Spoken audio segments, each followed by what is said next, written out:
10 बार खरीद पर, 10 बार बिक्री पर टैक्स। अब इसमें सरकार ने एक और बात कही है, दो तरह के टैक्स की उन्होंने बात कही है, एक इनपुट टैक्स और एक आउटपुट टैक्स है। वो क्या होता है, 1 लाख रुपए का आपने माल खरीदा, कल्पना करो 4% उस पर वैट है, ठीक है। वही माल आपने 2 लाख रुपए का बेचा और कल्पना करो फिर से 4% उस पर टैक्स है। तो जब आपने खरीदा तब आपको टैक्स भरना है और जब आप बेच रहे हैं तब भी आपको टैक्स भरना है। लेकिन नेट टैक्स जो सरकार के पास जाएगा वो क्या, बिक्री के समय जो आपने टैक्स भरा और खरीद के समय जो टैक्स दिया है, दोनों को घटाया जाएगा, माइनस किया जाएगा। जो आएगा हिस्सा वो नेट टैक्स है जो गवर्नमेंट को जाएगा। तो आउटपुट टैक्स माने बिक्री के समय दिया जाने वाला, इनपुट टैक्स माने खरीद के समय दिया जाने वाला, दोनों को घटा के output tax minus input tax, वो जो है वो नेट वैट है, वो आपको सरकार के खजाने में भरना है। तीसरी एक महत्वपूर्ण बात जो इसमें समझने की है वैट में, वो ये कि हमारे देश की सरकार ने 550 वस्तुओं पर यह टैक्स लगाया है अभी ये साल। अगले साल सरकार कह रही है कि 2000 वस्तुओं पर और लगाएंगे। चिदंबरम का यह बयान है संसद में। और 2007 में 8000 और वस्तुओं पर लगाएंगे, माने 2007 तक हिंदुस्तान में 10,500 वस्तुओं पर वैट आ जाएगा। कई व्यापारी महाराज जी आज मुझे ये कहते हैं, राज भाई हमको क्या, हमारे यहाँ तो वैट नहीं है। जैसे ये कपड़े का धंधा करने वाले लोग हैं ना, टेक्सटाइल वाले, इस पर ये साल वैट नहीं है। तो मैं कहता हूं चिंता मत करो, 6 महीने की देर है, अभी अगला फाइनेंशियल आ रहा है तो तुम्हारे ऊपर वैट आने वाला। तो जो लोग आज ये उम्मीद में बैठे हुए हैं कि हमारी वस्तु जो हम बेच रहे हैं उस पर वैट नहीं है, अगले साल ऐसी 2500 वस्तुओं पे कुल हो जाएगा और उसके अगले साल 10,500 वस्तुओं पर हो जाएगा। और 10,500 वस्तुओं का जो उत्पादन हमारे देश में होता है उससे कितनी वस्तु ज्यादा है कुल, तो मात्र 45 वस्तु बचेंगी जिस पर वैट नहीं होगा, बाकी सब पर वैट होगा। जो कुछ भारत में बन रहा है उसमें मात्र 45 वस्तुएं हैं जिन पर टैक्स नहीं होगा, बाकी सब पर। तो अब हम ये समझ लें कि हम ऐसी कोई वस्तु बेच रहे हैं जिस पर इस साल वैट नहीं है, अगले साल। अच्छा, एक जितना कुछ हम बेच रहे हैं अगर उस पर वैट नहीं है तो ये कल्पना मत करिए कि कभी नहीं होगा। अगले साल से और 2 साल के बाद लगभग 10,500 वस्तुओं पर वैट आ जाएगा। एक कदम आगे चलूं, वैट के बारे में एक जो सबसे महत्वपूर्ण बात है हमारे देश की सरकार से जो हमें सुनने को मिल रही है, बार बार हमको ये कहा जा रहा, रोज टीवी में जाहिरात आता है, अखबार में बड़े बड़े जाहिरात आते हैं, रोज वित्त मंत्री का बयान आता है, उसमें 8-10 माहिती वो दे रहे हैं। पहली माहिती दे रहे हैं वैट आने के बाद भ्रष्टाचार कम हो जाएगा, एक माहिती, हाँ ट्रांसपेरेंसी बढ़ेगी, भ्रष्टाचार कम होगा। दूसरी वो माहिती दे रहे हैं कि दुनिया के 123 देशों में वैट है तो भारत में भी आएगा तो विदेश व्यापार में बहुत मदद मिलेगी। तीसरी माहिती वो दे रहे हैं कि इससे भारत के अधिकारियों की अधिकारशाही, ब्यूरोक्रेटिज्म जिसको हम कहते हैं, लाल फीताशाही, अधिकारशाही, वो बहुत कम हो जाएगी। चौथी माहिती वो हमको दे रहे हैं कि भारत सरकार का टैक्स कलेक्शन का सिस्टम बहुत आसान हो जाएगा। पांचवी माहिती दे रहे हैं व्यापारियों को बहुत सुविधा और सहूलियत हो जाएगी। छठी माहिती वो दे रहे हैं कि चूंकि पूरा सिस्टम सेल्फ असेस्ड, आपके स्वयं के द्वारा असेस किया हुआ है, इसलिए इसमें आपका महत्व ज्यादा होगा। ये चल रहा है, हाँ ठीक। ऐसी ऐसी 10 माहिती दे रहे हैं। मैं आपको एक एक करके इसकी पोल खोलना चाहता हूं। सरकार कितनी झूठ बोलती है हमसे, हमारी सरकार कितना हमसे झूठ बोलती है, उसकी एक एक माहिती मैं आपको अभी देने की कोशिश करूंगा। 2-3 माहिती मैं आपको पहले दे दूं। सबसे पहले जब वैट आया हिंदुस्तान में, आपको मालूम है यही राज्य में आया, याद है आपको, 98 में। और परिणाम क्या हुआ, सरकार परेशान हो गई एक ही साल में, और सरकार ने वापस किया उसको। क्यों नहीं लाया आगे तक, क्यों नहीं किया? क्योंकि बहुत तकलीफ हुआ। तकलीफ क्या हुआ, जो अधिकारी वर्ग था उनका यह कहना था कि यह इतना कॉम्प्लिकेटेड है कि इसको लगातार चलाए रखना मुश्किल है, इससे अच्छा सेल्स टैक्स है। तो महाराष्ट्र राज्य ने सबसे पहले एक्सपेरिमेंट किया और वापस लिया, क्योंकि ये कॉम्प्लिकेटेड बहुत है। कॉम्प्लिकेशंस क्या है वो अभी आपको थोड़ी देर में दिखाई दे जाएंगे। दूसरी एक जानकारी आपको दे दूं, हमारे भारत देश में हरियाणा नाम का एक राज्य है जिसके मुख्यमंत्री ओम प्रकाश चौटाला ने भारत के सबसे पहले राज्यों में स्थान हासिल किया वैट लागू करने का। ओम प्रकाश चौटाला ने पूरी ताकत से वैट लागू किया। हरियाणा के व्यापारियों ने, उद्योगपतियों ने, ग्राहकों ने बहुत विरोध किया। चौटाला ने किसी का नहीं सुना। परिणाम क्या हुआ? चौटाला बुरी तरह से चुनाव हार गया और व्यापारी और उद्योगपति ग्राहकों ने कहा कि अगर ये नहीं सुनता है तो कान पकड़ के उतार दो। अब चौटाला को पूछा जाता है कि आप चुनाव हार गए, क्यों? तो कहता है मैंने वैट लागू किया, जबरदस्ती किया, इसलिए चुनाव हार गया। मैं आपको एक और महत्व की बात बताता हूं। भारत के जितने मुख्यमंत्रियों ने वैट का समर्थन किया या वैट लागू करने की बात जोर शोर से कही, वो सब चुनाव हारे। महाराष्ट्र के पड़ोस में एक राज्य है मध्य प्रदेश। मध्य प्रदेश का मुख्यमंत्री दिग्विजय सिंह, सबसे खराब वैट का कानून महाराज जी उसी ने बनाया, सबसे खराब। और वो सबसे खराब क्या था, थोड़ी देर में मैं आपको बताऊंगा इस स्लाइड शो में। उसने सबसे खराब वैट का कानून बनाया और सबसे बुरी तरह से चुनाव हारा दिग्विजय सिंह। दूसरा मुख्यमंत्री हमारे भारत देश में चंद्रबाबू नायडू, आंध्र प्रदेश, वो भी बुरी तरह से चुनाव हारा, जो वैट का पूरा समर्थन करता था। तीसरा मुख्यमंत्री एसएम कृष्णा, कर्नाटक में, वो चुनाव इतनी बुरी तरह से हारा कि उसकी अपनी पक्ष की सरकार नहीं बनी, उसके सबसे खराब विरोधी पक्ष के साथ मिलकर सरकार बनानी पड़ी कर्नाटक में। और एसएम कृष्णा को कर्नाटक छोड़ के महाराष्ट्र आना पड़ा गवर्नर बनकर, राज्य ही छूट गया उसका। वो है। तो जितने मुख्यमंत्रियों ने वैट लाया सब बुरी तरह से चुनाव हारे। कारण क्या है? जनता ने पसंद नहीं किया। जनता ने पसंद नहीं किया, व्यापारियों ने पसंद नहीं किया, उद्योगपतियों ने पसंद नहीं किया वैट को। उसका कारण क्या है? क्यों पसंद नहीं किया और क्यों 8 राज्यों में अभी तक विरोध हो रहा है और क्यों मेरे जैसा आदमी इस वैट का विरोध कर रहा है? उसके 3-4 मुख्य कारण हैं जो मैं आपसे शेयर करना चाहता हूं। सबसे बड़ा कारण, सरकार कहती है जी दुनिया के 123 देश में वैट है, हम भारत में क्यों नहीं लाएं? इसमें सरकार थोड़ा सच बोलती है और बड़ा सच छुपा जाती है। बड़ा सच क्या है? दुनिया के जिन 123 देशों में वैट है वहां पर दूसरा कोई भी इनडायरेक्ट टैक्स नहीं है, कोई भी दूसरा अप्रत्यक्ष कर नहीं है। और भारत देश में जहां वैट आ रहा है वहां 14 तरह के इनडायरेक्ट टैक्सेस हैं। 15वां इनडायरेक्ट टैक्स वैट है।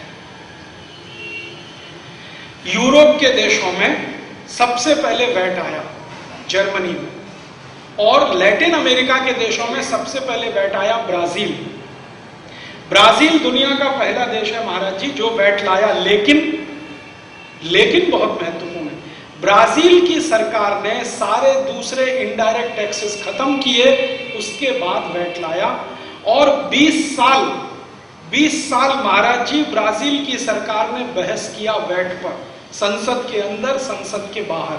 20 साल के बाद जनता ने जो कुछ सुझाव दिए, व्यापारियों ने और उद्योगपतियों ने जैसा कहा वैसा वैट आया। तो ब्राजील ने 20 साल लगाया वैट लाने के लिए। 1960 में उनके यहां चर्चा शुरू हुई और 1980 में वैट आया।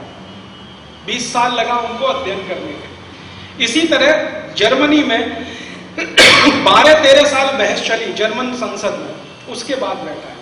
जितने भी देशों में वैट है, आपको 2 बातें महत्व की मैं बताना चाहता हूं। वहां कोई भी इनडायरेक्ट टैक्स नहीं है, सिर्फ वैट है इनडायरेक्ट टैक्स में।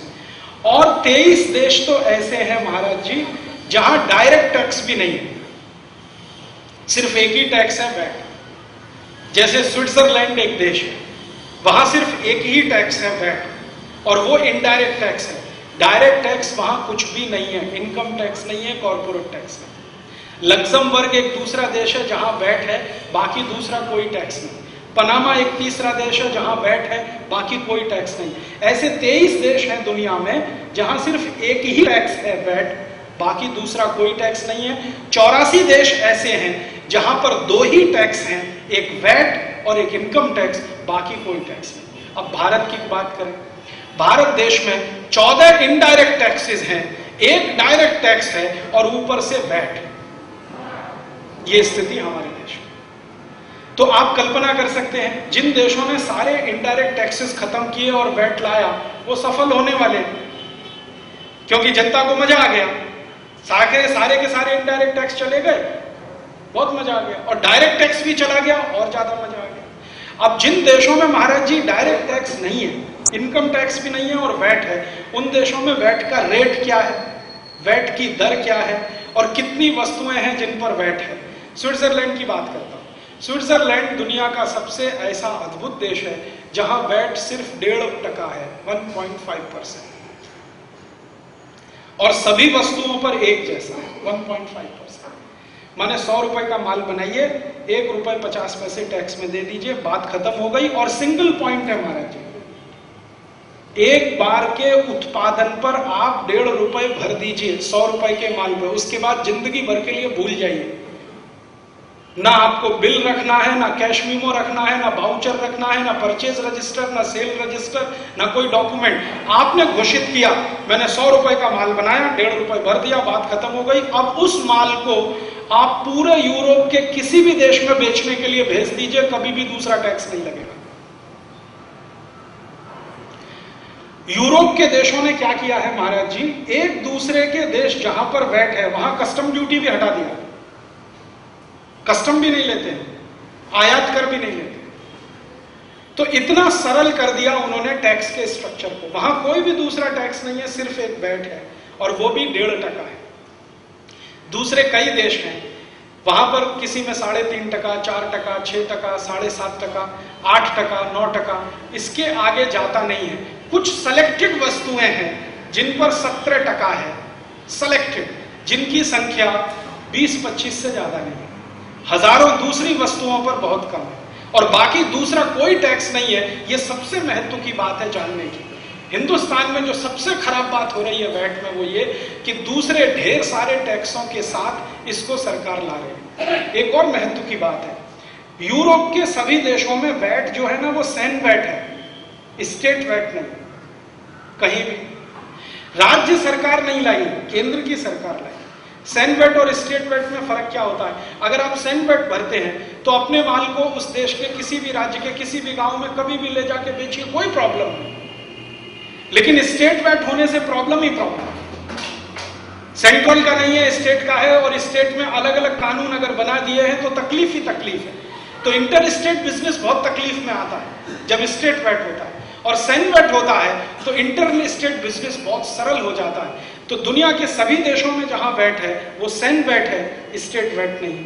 तीसरी एक और महत्व की बात, जहां भी देशों ने वैट लाया, दुनिया के हर एक देश में 2 नियम बना दिए उन्होंने, बहुत इंपॉर्टेंट है ये नियम। क्या बना दिया कि सरकार जो टैक्स ले रही है वो टैक्स की मालिक नहीं है। जो रेवेन्यू कलेक्शन हो रहा है टैक्स के माध्यम से, सरकार उसकी मालिक नहीं है, कस्टोडियन है। ये रूल है, उनके नियम है। सरकार जितना टैक्स इकट्ठा करेगी उसकी वो मिल्कियत नहीं है, संपत्ति सरकार की नहीं है। सरकार उसकी रक्षा करने के लिए गठित की गई है। जैसे ट्रस्टी होते हैं ना, ट्रस्टी ट्रस्ट की संपत्ति के मालिक नहीं होते, सुरक्षा करने के लिए है। वैसे ही सरकार सभी देशों में सुरक्षा करने के लिए है, मालिक नहीं है। मालिक तो वो है जो टैक्स दे रहा है। तो वहां नियम क्या बना, जब सरकार कस्टोडियन हो गई और टैक्स पेयर मालिक है, तो मालिक को जब भी जरूरत होगी तो पूरा टैक्स वापस होगा। यह नियम है सभी यूरोप के देशों, लैटिन अमेरिका में भी। अब जरूरत कैसे होगी, मैं आपको 2 उदाहरण देता हूं। मान लीजिए आप फ्रांस में बिजनेस करते हैं और आपको 20 साल हो गया, आप 20 साल से फ्रांस में वैट भर रहे हैं ईमानदारी से टैक्स में।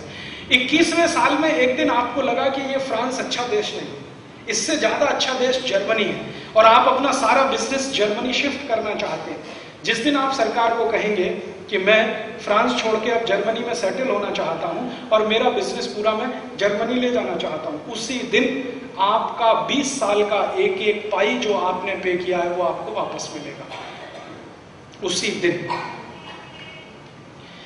और सरकार आपको एक धन्यवाद पत्र देगी, भाई बहुत धन्यवाद, आपने 20 साल तक हमको टैक्स भरा, हमने आपके टैक्स का देश के विकास में इस्तेमाल किया, हमें दुख है कि आप हमारा देश छोड़कर जा रहे हैं, इसलिए ये टैक्स का पैसा आप अपने साथ लेके जाइए, क्योंकि हम इसे नहीं रख सकते, हम इसके मालिक नहीं है, मालिक तो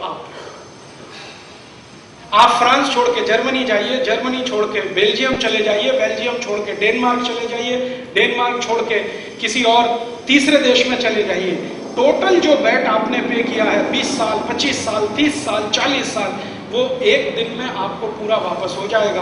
आप अपना वैट वापस लेके दूसरे देश में जाइए, बिजनेस शुरू करिए, बिजनेस शुरू करने के बाद वहां पर वैट पे करिए, फिर 20 साल बाद आपका दिल उब जाए, वो देश को छोड़कर और किसी में चले जाइए, वापस मिल जाएगा। इस तरह का नियम है सभी देशों में।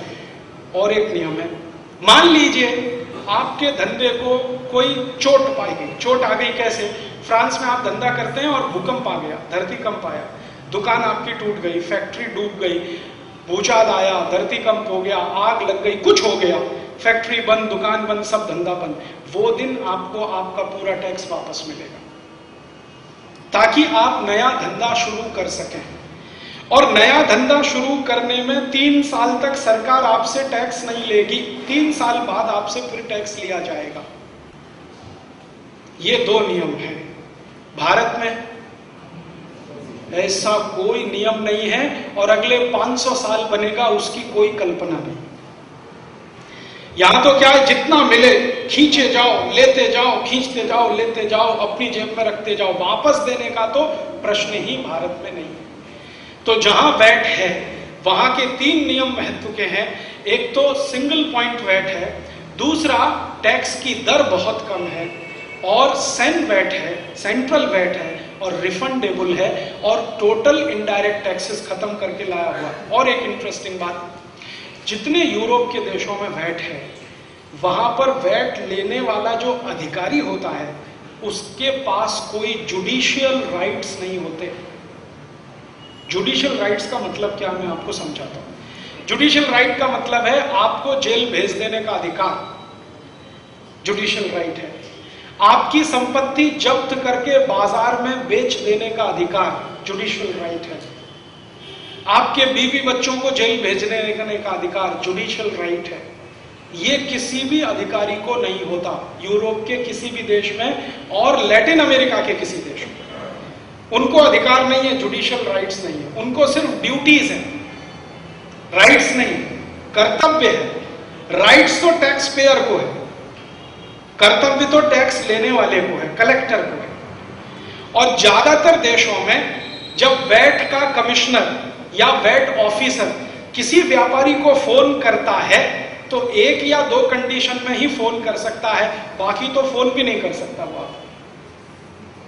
कंडीशन क्या है? मान लो आपने टैक्स भरा और गलती से ज्यादा दे दिया, तब वो वैट कमिश्नर आपको फोन करेगा, सर आपका तो मैंने रिटर्न देखा है, आपने तो गलती से ज्यादा टैक्स भर दिया है, आप मुझे टाइम दीजिए, मैं आपका वापस पैसा देने आना चाहता हूं। आप बोलेंगे सैटरडे को आना, सैटरडे जो वीकली ऑफ है, संडे ऑफ है, सैटरडे आना, तो आएगा और आपके हाथ में पैकेट देके जाएगा। वो 10,000 यूरो डॉलर का हो सकता है, 50,000 यूरो। यूरोप के जिन लोगों से मैं बात करता हूं, मैं कहता हूं भाई वेट कमिश्नर का फोन आया, तो कहते हैं राजीव भाई दिवाली होती है उस दिन, जिस दिन फोन आया, दिवाली पक्का है कि हमको 10-20 हजार डॉलर देने आ रहा है, पक्की बात है, अदरवाइज वो फोन करेगा नहीं आपको। एक तो ये कंडीशन में वो फोन करता है। दूसरा कि आपने मान लीजिए टैक्स भरा है और आपके चार्टर्ड अकाउंटेंट से कोई बड़ी भारी गलती हो गई है, कोई ब्लंडर हुआ है, छोटी गलती नहीं बड़ी गलती कोई हुई है, या आपका टैक्स कंसल्टेंट से कोई बड़ी गलती हुई है, तब वो आपको फोन करेगा और आपसे अपॉइंटमेंट फिक्स करेगा कि आपकी ये गलती है, मैं आपके साथ बैठ के बात करना चाहता हूँ। आप उसको अपॉइंटमेंट का टाइम दीजिए, फिर वो आपके साथ बात करेगा। और आप बोलेंगे मेरे घर में आ जाओ तो आ जाएगा, आप बोलोगे मेरी दुकान में आ जाओ तो आ जाएगा। आपको अगर सुविधा है, वो पूछेगा आपको सुविधा है तो आप मेरे ऑफिस में आ सकते हैं। आप कहोगे नहीं नहीं मेरे पास टाइम नहीं है आपके ऑफिस में आने का, ठीक है मैं आता हूं आपके पास। ये तो होता है वहां का वैट कमिश्नर। और यूरोप के कोई भी देश का वैट कमिश्नर टैक्स पेयर को सर करके बात करता है, sir sir sir, okay sir, right sir, very good sir, fine sir, आदि आदि आदि आदि, ये बात करता है। भारत का वैट कमिश्नर आपका सर तोड़ के बात करता है, वो तो सर सर करके बात करता है। भारत का वैट कमिश्नर तो आप जाओगे तो कमरे में कुर्सी नहीं रखेगा, कहेगा बाहर खड़े रहो, और खुद बैठा बैठा चाय पीता रहेगा, कहेगा फुर्सत नहीं है, कल आओ, परसों आओ, नरसों आओ।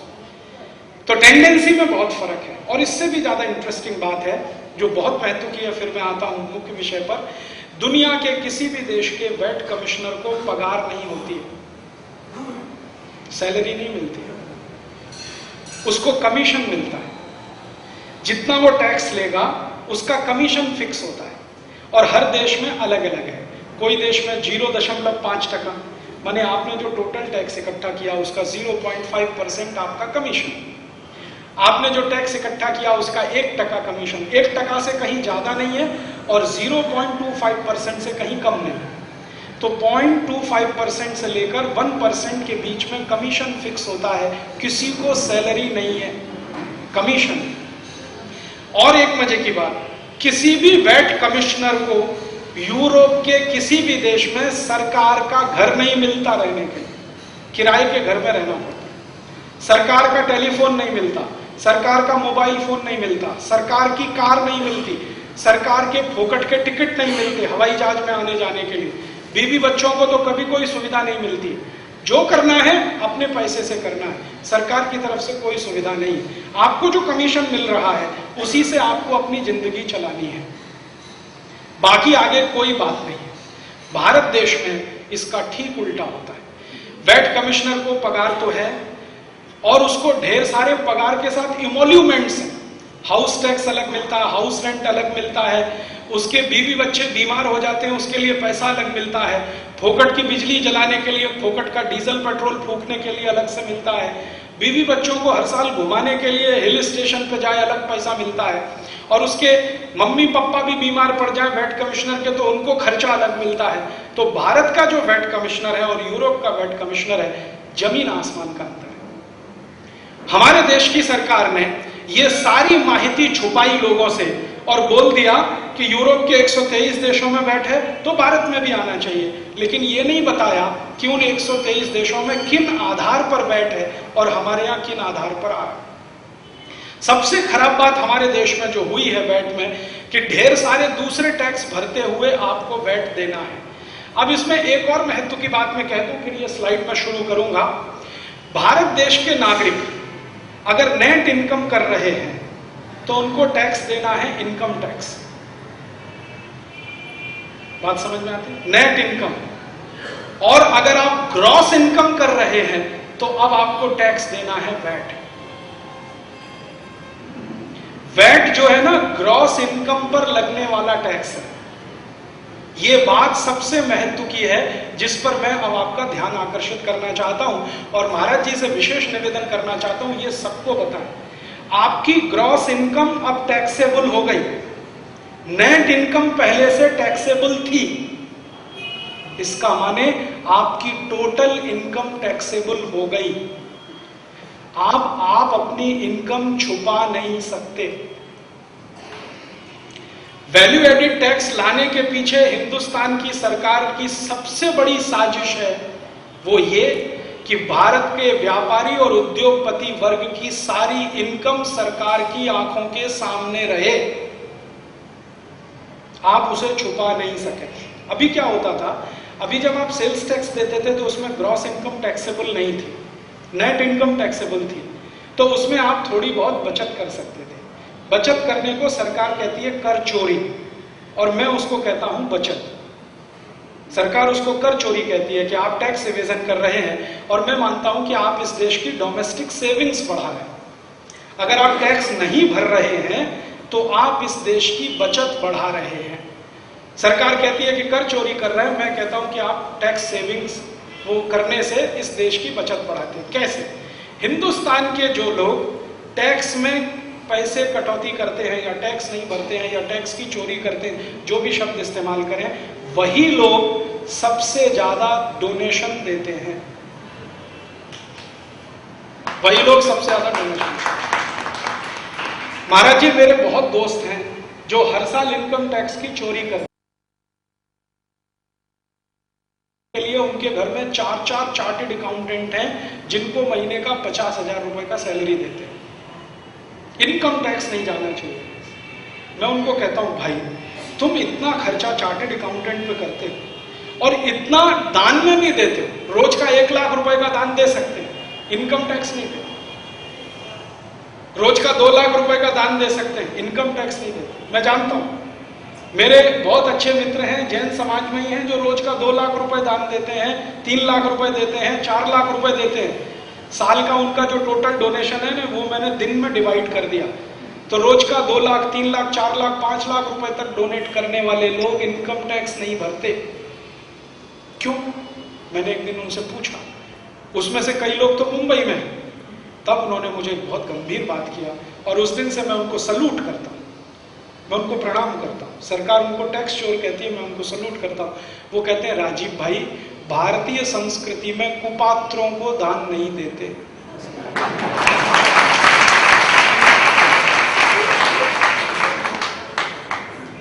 कुपात्र माने भारत की सरकार, उसको हम नहीं दे सकते।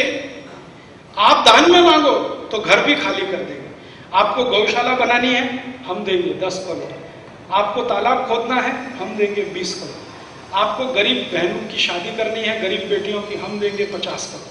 कोई भी काम के लिए दरवाजा खुला है, इनकम टैक्स नहीं देंगे।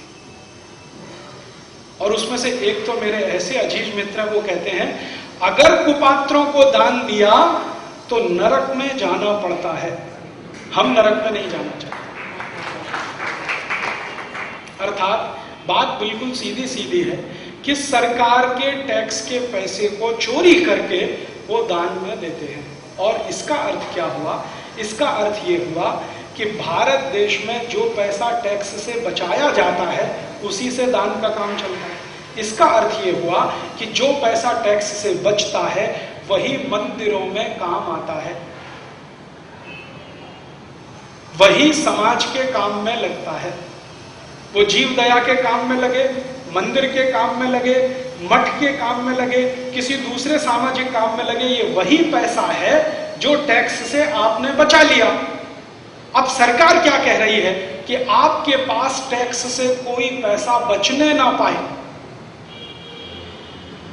वैट के नाम पर आपकी ग्रॉस इनकम टैक्सेबल कर दिया और नेट इनकम टैक्सेबल है। इनकम टैक्स के नाम पर माने टोटल इनकम अब आपकी टैक्सेबल है, माने कोई भी पैसा अब आप बचा नहीं पाए, अर्थात अब आप पैसे का दान नहीं कर पाए।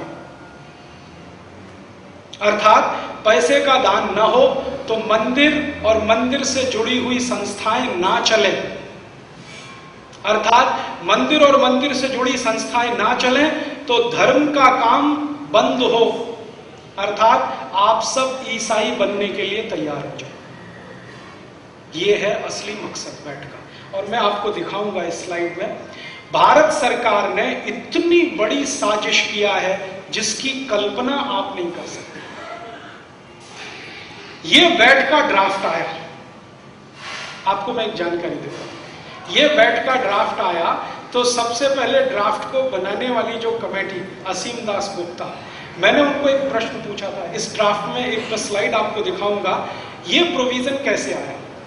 महाराज जी, इसमें एक स्लाइड है, वो आपको तो शायद दिखाई नहीं देगी, लेकिन हाँ, वो स्लाइड ये है कि जितने इंटरनेशनल ऑर्गेनाइजेशन भारत में काम करते हैं वो सब टैक्स फ्री है, उनको वैट नहीं। All international organisations are VAT free. 22 राज्यों ने कानून बनाया वैट का। सभी राज्यों के कानून में इंटरनेशनल ऑर्गेनाइजेशंस को वैट फ्री रखा है। अब ये इंटरनेशनल ऑर्गेनाइजेशन कौन है?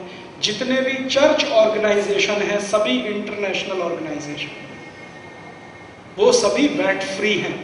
और जितने हिंदू धर्म के मठ मंदिर हैं वो सभी अब वैट में आ गए हैं। और ये परिवर्तन किस दिन आया? जिस दिन मनमोहन सिंह इस देश का प्रधानमंत्री बना।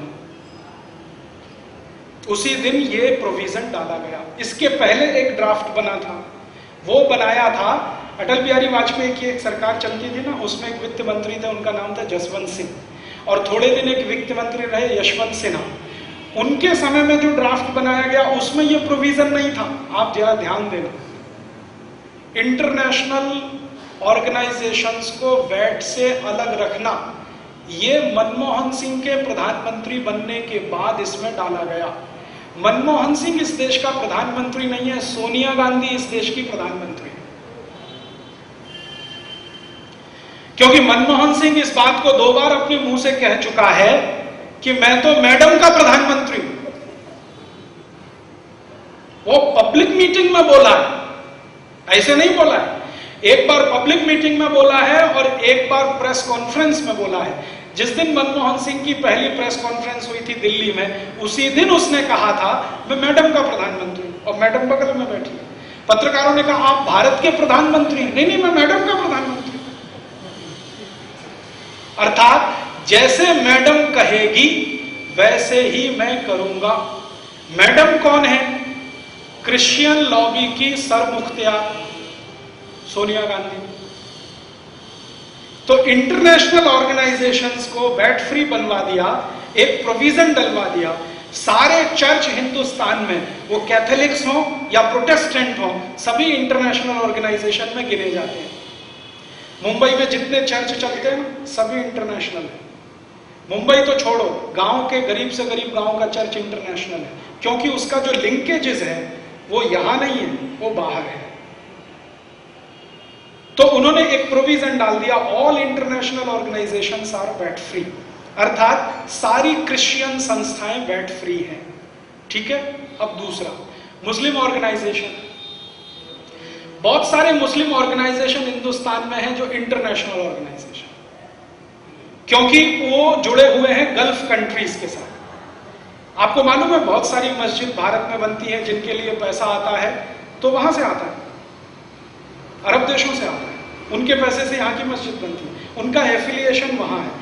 तो जिनको भी पैसा बाहर से आता है उनका एफिलिएशन वहां होता है, तो वो इंटरनेशनल हो जाते हैं। तो all international organisations are VAT free, अर्थात मस्जिद और चर्च वैट फ्री, अर्थात मस्जिद और चर्च की किसी भी एक्टिविटी पर कोई टैक्स नहीं, अर्थात मस्जिद और चर्च की किसी भी एक्टिविटी पर सरकार के अधिकारी का कोई अंकुश नहीं। आपकी एक्टिविटी वैटेबल है या नहीं है वो तो सेकेंडरी है, लेकिन आपके ऊपर सरकार का अंकुश है या नहीं वो प्राइमरी है।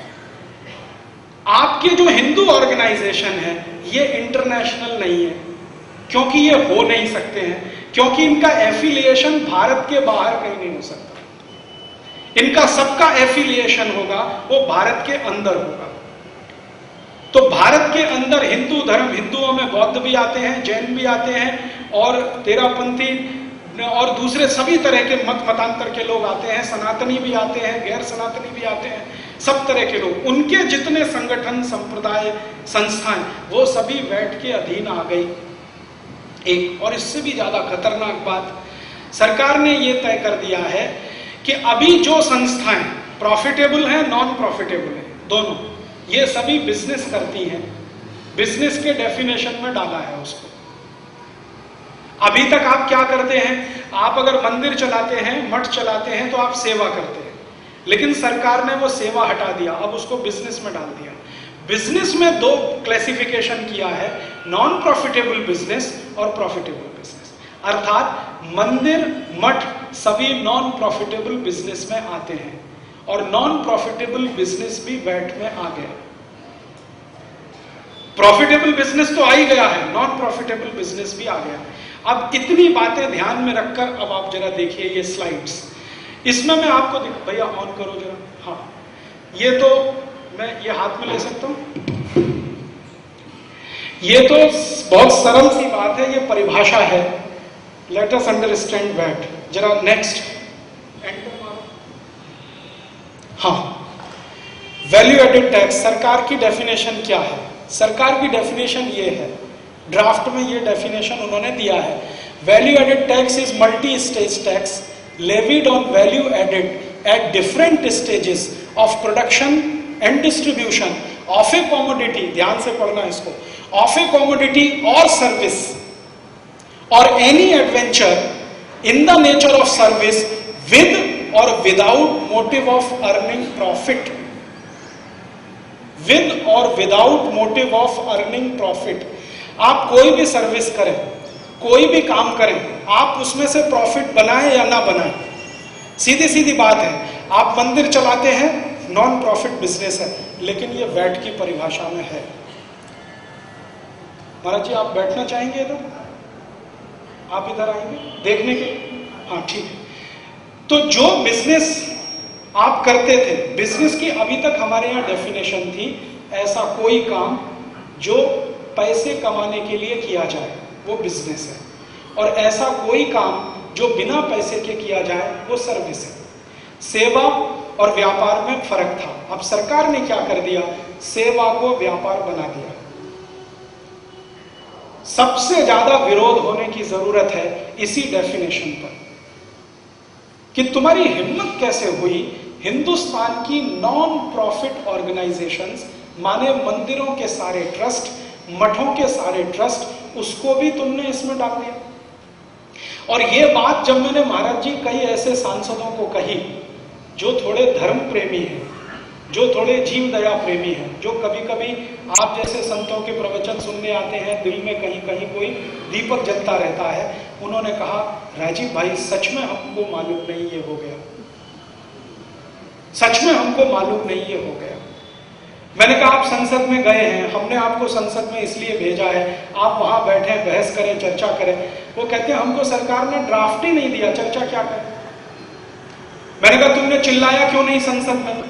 जितना तुम राबड़ी देवी लालू यादव के लिए चिल्लाते हो और जितना मुलायम सिंह और मायावती के लिए चिल्लाते हो, तुमको इस पे चिल्लाना चाहिए था कि सरकार ड्राफ्ट नहीं दे रही है, ड्राफ्ट नहीं दे रही है, और इतना हल्ला मचाना चाहिए था कि सरकार ड्राफ्ट देती और समय से पहले देती और तुम उसमें ये देख लेते और इस पर संसद में बहस करते या विधानसभाओं में बहस करते और इसको निकलवाते।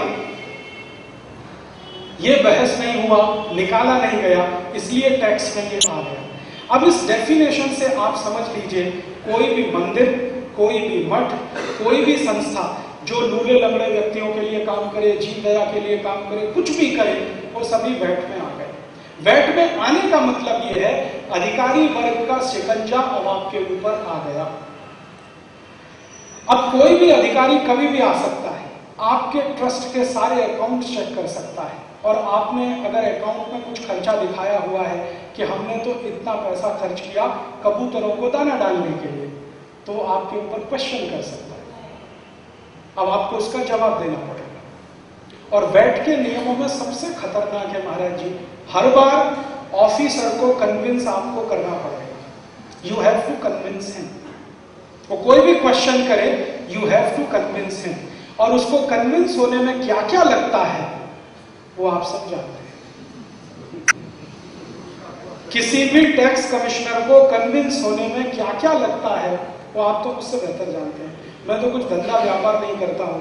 जो लोग धंधा व्यापार करते हैं वो मुझे बताते हैं कि राजीव भाई, टैक्स कमिश्नर को कन्विंस करना, आप समझ लो, दुनिया का सबसे मुश्किल काम। उसको पैसा लगता है कन्विंस होने के लिए, घूस लगती है, रिश्वत लगती है। सिर्फ घूस और रिश्वत तक हो उतनी बात नहीं है, उसके आगे अगर उसकी नजर आपकी कार पे पड़ गई और आपकी कार बहुत अच्छी है तो कन्विंस करने के लिए वो देनी पड़ सकती है। उसकी नजर आपके किसी फ्लैट पे पड़ गई और उसको फ्लैट आपका पसंद आ गया तो फ्लैट उसके नाम करना पड़ सकता है। उसकी नजर आपकी किसी भी चीज पे पड़ गई, कन्विंस करना पड़ेगा। हमारे एक बहुत अच्छे अजीज दोस्त हैं जो यहाँ बॉम्बे में बिजनेस करते हैं, 1000 करोड़ से ज्यादा का उनका टर्नओवर है। वो कहते हैं, राजीव भाई, कमिश्नर को कन्विंस करने के लिए डांस बार लगता है, और डांस बार से भी ज्यादा लड़की लगती है, रात को देनी पड़ती है दारू के साथ, तब कमिश्नर कन्विंस होता है, तब जाके आपको दया प्रेम करुणा के तहत कुछ क्षमा कर सकता है, नहीं तो आपको रगड़ के रख सकता है। तो ये डेफिनेशन इतनी खतरनाक है। इसका जो अंतिम वाक्य है, कमोडिटी और सर्विसेज और any adventure in the nature of service with or without motive of earning profit. ये सभी अब वैट में आ गए। नेक्स्ट, अभी ये एक सिंपल सा चार्ट बनाया है समझने के लिए। समझने के लिए ये भारत देश में वैट की 5 श्रेणियां बनाई है। 550 वस्तुओं पर वैट है। 46 ऐसी वस्तुएं हैं जिन पर वैट नहीं है, जिन पर टैक्स नहीं है। बाकी सभी वस्तुओं पर टैक्स है। और वो टैक्स की दर कैसी है? कुछ वस्तुएं ऐसी हैं जिन पर 1% टैक्स है, वैट 1%। सोना चांदी, सोने चांदी के गहने, हीरे जवाहरात, बेशकीमती पत्थर, पर्ल्स, इन सभी पर 1% वैट है। उसके बाद कुछ वस्तुएं ऐसी हैं जिन पर 4% वेस्ट है, 4%, 4%। फिर कुछ वस्तुएं हैं जिन पर 12.5% है, कुछ वस्तुएं हैं जिन पर 20% है, और कुछ वस्तुएं हैं जिन पर 34% तक वैट है। 34% लास्ट लिमिट है महाराज जी वैट। 34 में क्या क्या आता है? जितनी भी मोटर स्पिरिट माने डीजल, पेट्रोल, केरोसिन और जो गैस आप इस्तेमाल करते हैं गाड़ी चलाने में, ये सभी और इनसे निकलने वाले बाई प्रोडक्ट्स, उसकी पूरी एक सूची है, 20-22 प्रोडक्ट है, उसमें 34%। तो 1% वाला तो हीरा जवाहरात, सोना चांदी आदि आदि। 4% में खाने पीने की बहुत सारी वस्तुएं, 12.5% में खाने पीने की बहुत सारी वस्तुएं, 20% में बहुत सारी अन्य वस्तुएं और 34% में 20। सबसे ज्यादा जो टैक्स में वस्तुएं हैं वो 12.5% में, उससे कुछ कम 4% में है, और सबसे कम 1%, 3। जिन वस्तुओं पर वैट नहीं है महाराज जी, वो जरा सुन लें। सबसे ज्यादा वैट फ्री वस्तु है दारू, शराब। शराब पर वैट नहीं है, शराब को टैक्स फ्री किया है। मैंने एक पुजारी को पूछा कि भाई तुमने ये शराब को टैक्स फ्री कैसे कर दिया? दूध पर वैट है, छाछ पर वैट है, दही पर वैट है, मिठाइयों पर वैट है, शराब पर नहीं। सरकार क्या चाहती है? दूध मत पियो, शराब पियो, ताक मत पियो, छाछ मत पियो, शराब पियो। एक पुजारी को मैंने पूछा, और वो पुजारी मंत्री स्तर का। मैंने पूछा भाई दारू को कैसे वैट फ्री किया?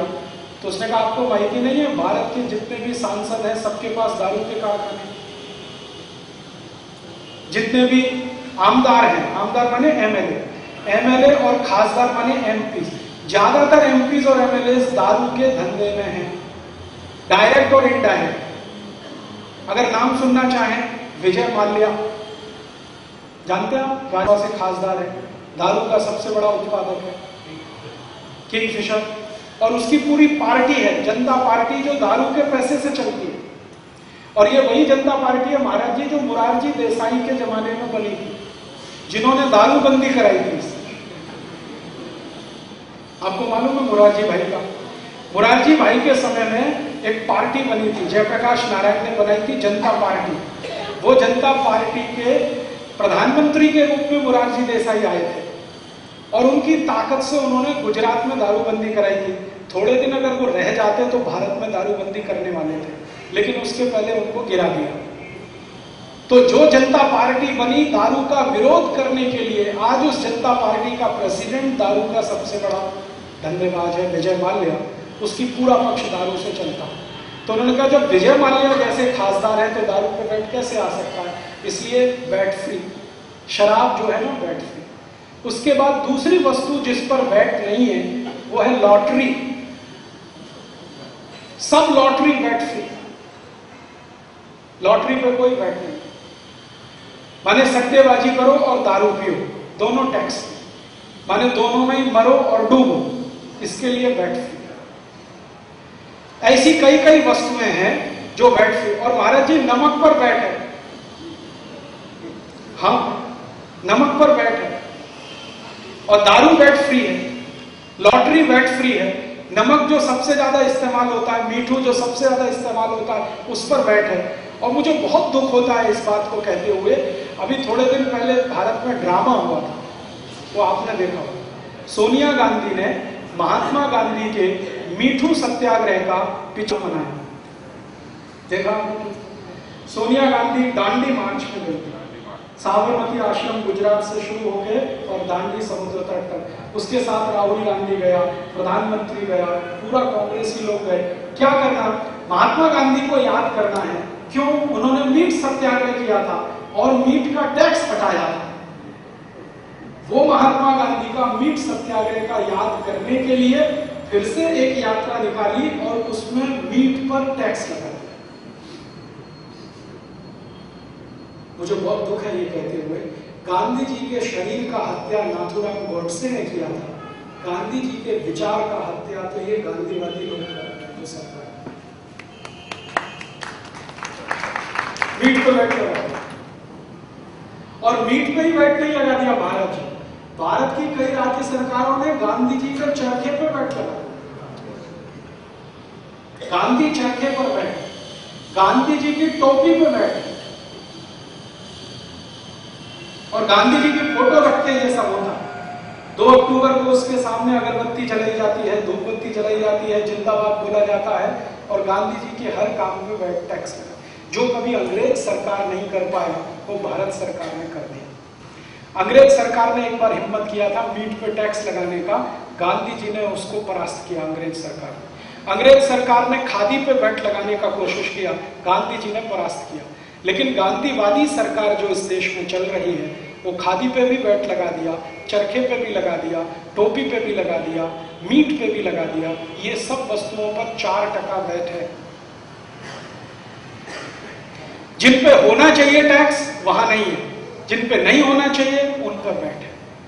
ये जो 5 श्रेणी बनाई है सरकार ने 550 वस्तुओं की, एक श्रेणी वैट फ्री, उसमें 46 वस्तुएं हैं। मैंने बता दिया लॉटरी, दारू जैसी 46 वस्तुएं हैं।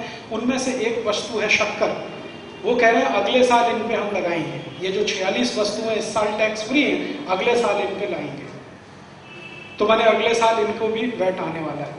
और जिन वस्तुओं पे 4% है उनकी सूची करीब 150 है, जिन पर 12.5% है उनकी सूची करीब 175 से आगे है, और बची हुई पर 20 और 34% है। ये है टैक्स का रेट। अब इसमें नेक्स्ट 1 मिनट, ये स्लाइड में आपको सिर्फ इसलिए दिखाने के लिए, ये लगेगा कैसे टैक्स। मान लीजिए कोई वस्तु है ए, उसकी परचेज प्राइस है 100 रुपया और उस पर टैक्स है 4%, ठीक है। तो 4% वैट लगने के बाद उसकी जो नेट परचेज प्राइस हो जाएगी वो 104 रुपये, ठीक है। इसमें टैक्स कितना है? 4 रुपए। अब यही वस्तु को अगर 150 रुपए में बेच दिया जाए, आपने खरीदा 104 रुपए, वस्तु की कीमत है 100 रुपया, अब वो वस्तु को आप बेचते हैं 150 रुपए में, ठीक है। तो टैक्स कैलकुलेशन उसके हिसाब से, और जो टैक्स पेएबल है वो नीचे, फिर सेट ऑफ जो ऑलरेडी पेड आपने कर दिया है वो नीचे, फिर नेट टैक्स जो पेएबल है वो ये। एक चार्ट के माध्यम से ये समझा है। और इसमें 4-5 वस्तुएं लिया है। एक वस्तु ले लिया 200 रुपए का है, 8% है, दूसरा ले लिया 300 रुपए का है, 12% है, ऐसे करके ये समझा है। ये कोई खास बात नहीं है, आप सब जानते हैं। नेक्स्ट भैया, नेक्स्ट।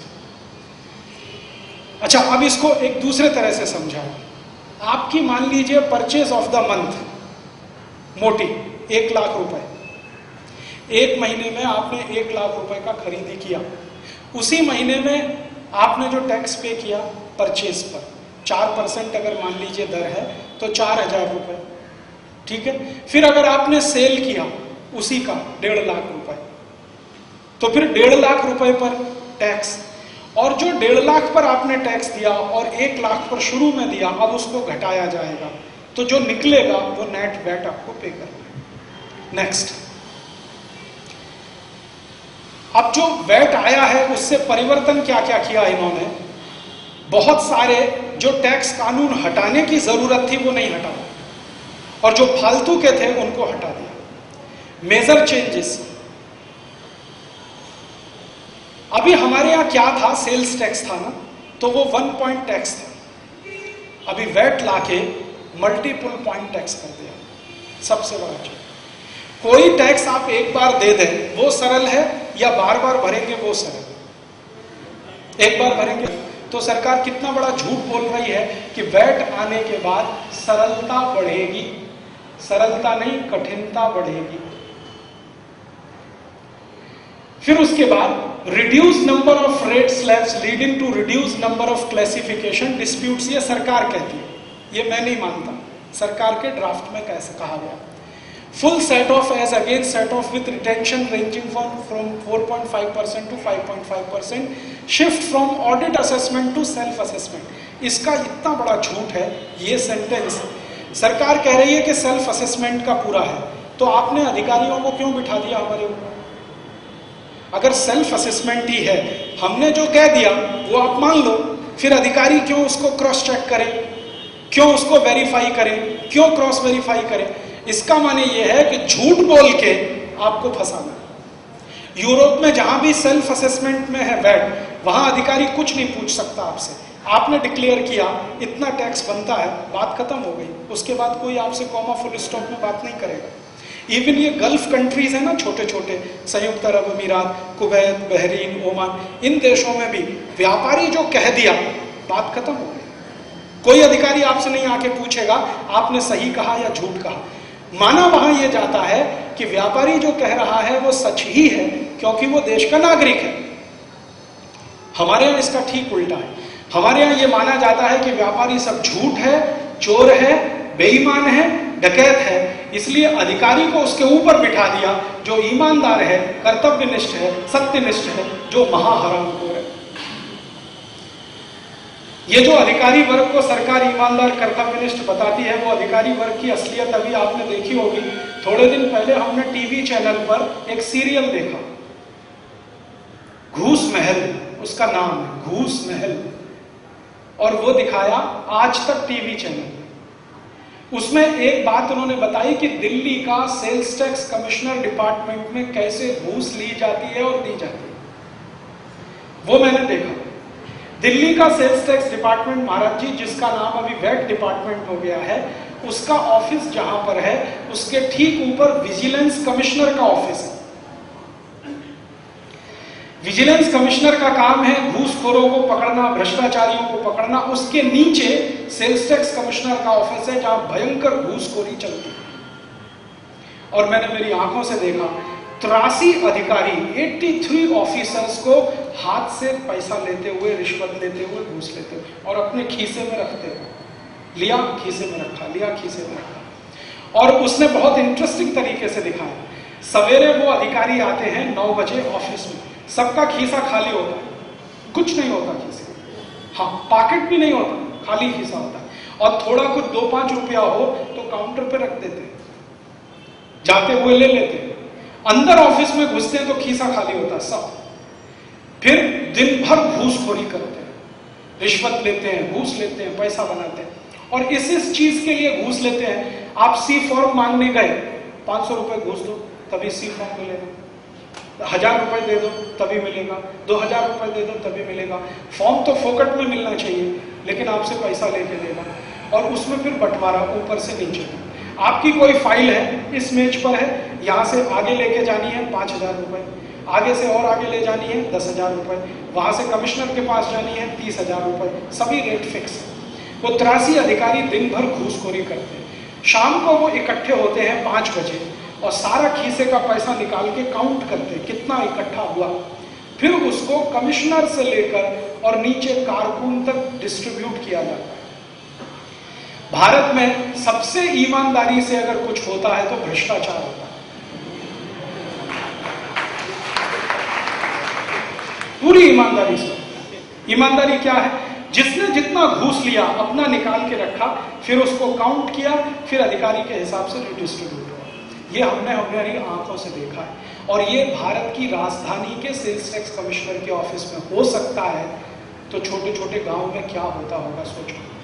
ऐसे घूसखोर हरामखोर व्यापारियों को सरकार बिठाती है ये कहकर कि ये कर्तव्यनिष्ठ हैं, सत्यनिष्ठ हैं, देश की सेवा कर रहे हैं, इसलिए उनके ऊपर लगाम अंकुश नहीं है, अंकुश उनके ऊपर है व्यापारियों के ऊपर। ये जो सरकार कह रही है ऑडिट असेसमेंट से सेल्फ असेसमेंट पे जाने वाला सिस्टम है, ये सबसे बड़ा ब्लफ है और इसी में फंसाया है हम सबको सरकार। बहुत सारे व्यापारी जो वैट को समर्थन कर रहे हैं वो मुझको एक ही तर्क देते हैं, सेल्फ असेसमेंट हो गया।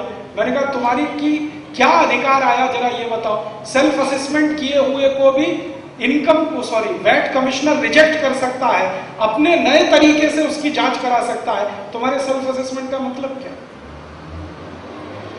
फिर उसके बाद abolition of turnover tax, surcharge and purchase tax, ये स्टेट लेवल पे ये तीन, turnover tax, surcharge and purchase tax, ये खत्म किया है।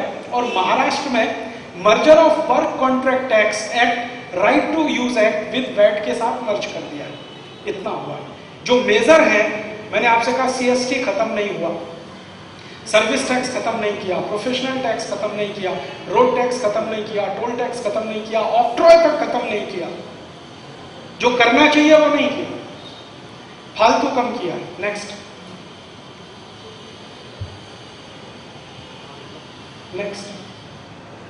हाँ, अब ये वैट के बेनिफिट सरकार बता रही है, क्या क्या सुविधाएं होने वाली है, क्या क्या आपको लाभ होने वाला है। उसमें एक लाभ वो बताते हैं, आपको जो है ना रिफंड मिलेगा, सेट ऑफ मिलेगा, एक लाभ। दूसरा वो बताते हैं कि ये जो स्टेट लेवल पे टर्नओवर टैक्स, सरचार्ज आदि आदि थे, ये हट जाएगा। फिर कहते हैं ओवरऑल टैक्स बर्डन रैशनलाइज होगा, तार्किक होगा। प्राइस विल जनरल फॉल, सरकार कह रही है। मैं 1 महीने का स्टडी किया है अभी, 1 महीना माने जब से वैट आया, लगभग 1 महीने बाद किस किस वस्तु की कीमत कितनी बढ़ी है। कर्नाटक और महाराष्ट्र, 2 ही राज्य का अभी मैं किया है। कम से कम 15% और अधिक से अधिक 35% कीमतें बढ़ी, जो भी वस्तु पर वैट आया है। तो सरकार का ये इतना बड़ा झूठ है कि कीमतें कम होगी, कोई कीमत कम नहीं हुई, सभी वस्तुओं की कीमतें बढ़ी। और कुछ वस्तुओं की कीमतें तो इतनी बढ़ी हैं कि कोई सोच नहीं सकता। जैसे किसान के काम आने वाली बहुत सारी चीजें जिन पे जिंदगी में कभी टैक्स नहीं था, उस पर वैट आ गया। अभी किसान बौखलाए हुए हैं कि इतना कीमत कैसे बढ़ गया महीने भर में, तो ऐसे कि उस पर वैट आ गया। जैसे किसान के काम आता है थ्रेशर, थ्रेशर होता है जिससे अनाज निकालते हैं, थ्रेशर के एक एक अंग पे वैट लगा दिया, उसका नट बोल्ट पंखा वंखा सब पे वैट लगा दिया, उसकी कीमत बढ़ गई, 35% कीमत बढ़ गई। सब किसान बौखलाते हैं, मुझे पूछते हैं ये कीमत इतनी बड़ी कैसे, वैट आया।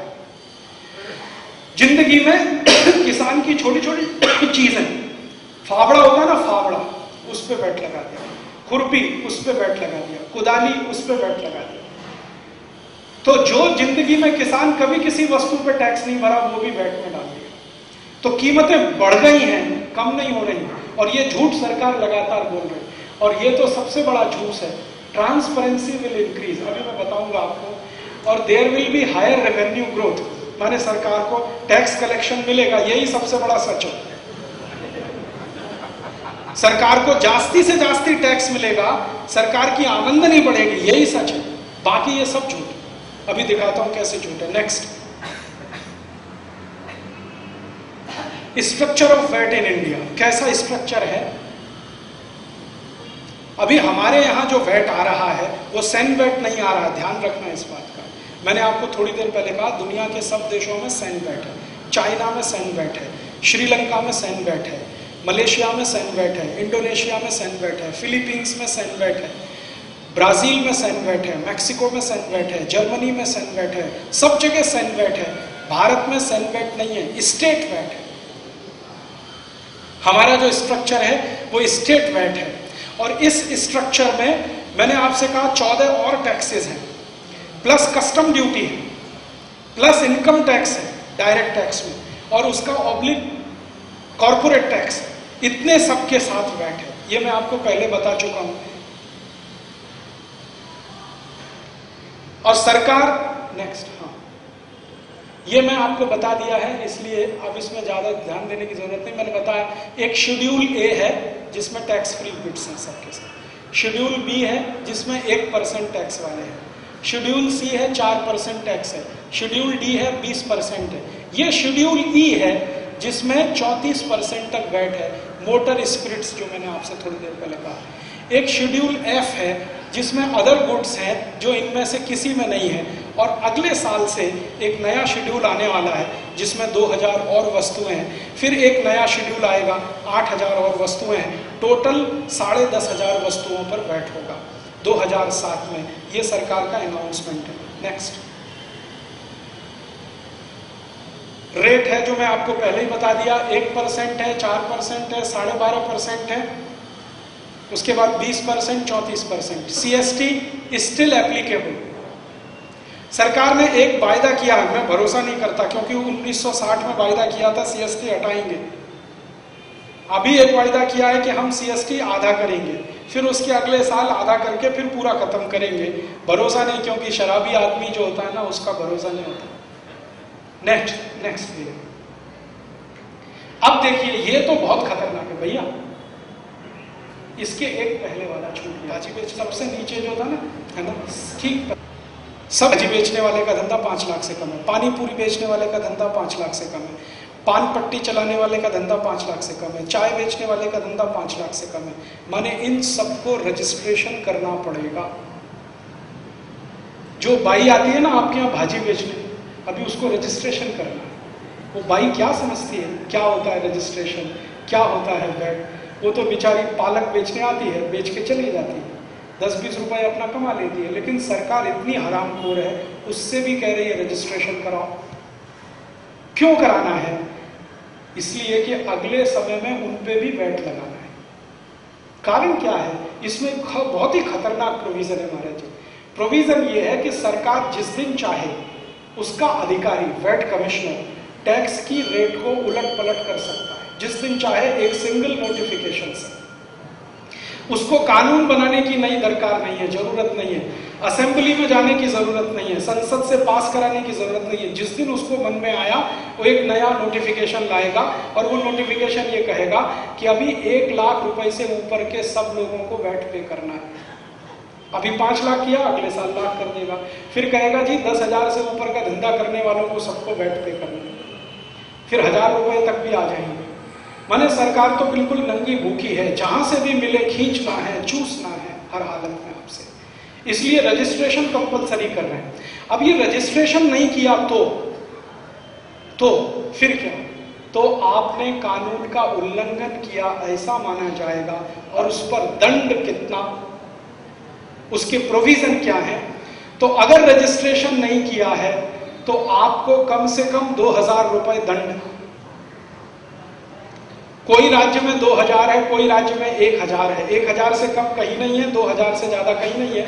तो कम से कम 1,000 से 2,000 रुपए के बीच में दंड, और जितने दिन रजिस्ट्रेशन नहीं करेंगे उतने दिन प्रतिदिन के हिसाब से और दंड। कोई राज्य 200 रुपए प्रतिदिन, कोई 100 रुपए प्रतिदिन, ऐसे ऐसे दंड। और अगर दंड नहीं भरा तो मान लो आपने रजिस्ट्रेशन भी नहीं किया, पेनल्टी लगा, वो भी नहीं भरा, तभी वैट कमिश्नर आपको 1 साल के लिए जेल भेज देगा। ये उसको अधिकार है। और जेल भेजने के लिए भी जो टर्म इस्तेमाल किया गया है, rigorous imprisonment. Rigorous imprisonment, rigorous imprisonment माने सश्रम कारावास। आपको मैं एक सरल भाषा में समझाता हूं, तुरंत समझ में आएगा। भारत देश के क्रांतिवीर विनायक दामोदर सावरकर को रिगरस इम्प्रिजनमेंट हुआ था। तो क्या था?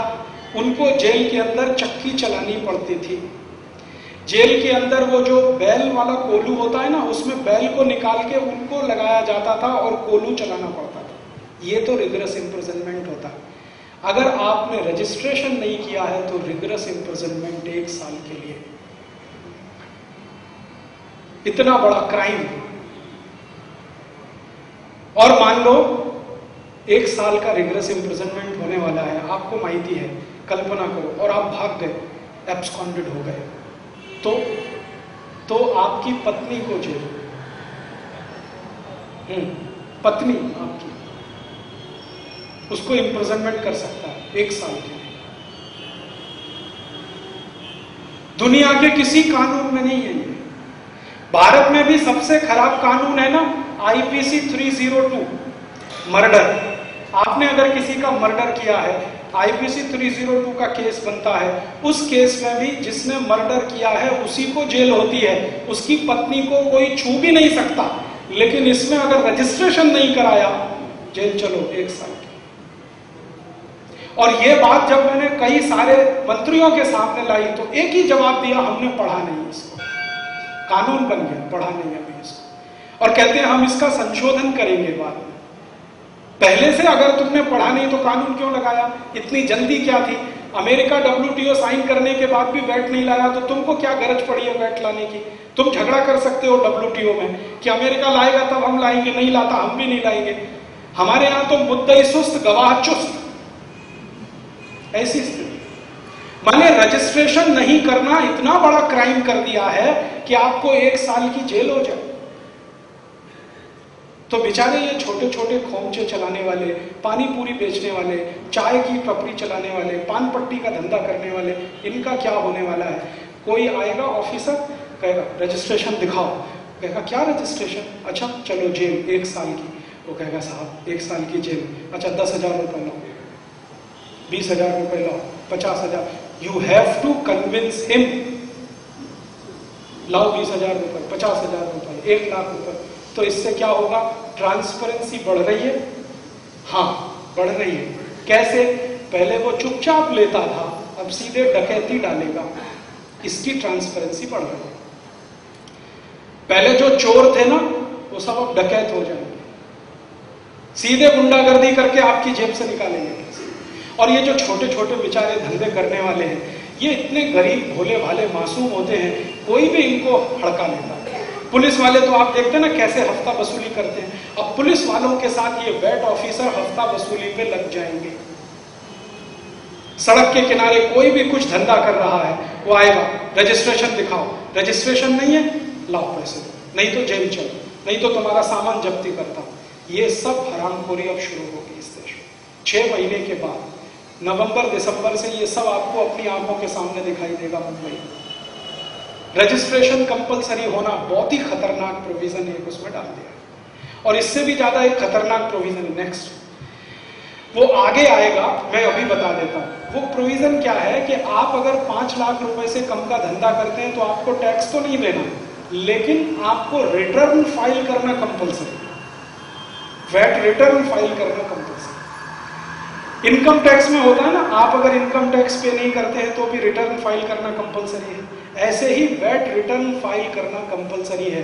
माने हर भाजी बेचने वाले को, चाय का धंधा करने वाले को रिटर्न फाइल करना है। अभी रिटर्न क्या होता है पूछो आप उससे। सड़क पे अगर कोई व्यक्ति आपको बता दे, पानी पूरी बेचने वाला, कि तुमको अगले 6 महीने के बाद वैट रिटर्न फाइल करना माहिती है, वो कहेगा ये क्या होता है वैट रिटर्न। मैंने एक ऑफिसर को पूछा वैट रिटर्न कैसे फाइल करेगा, वो तो अंगूठा छाप है, वो तो कभी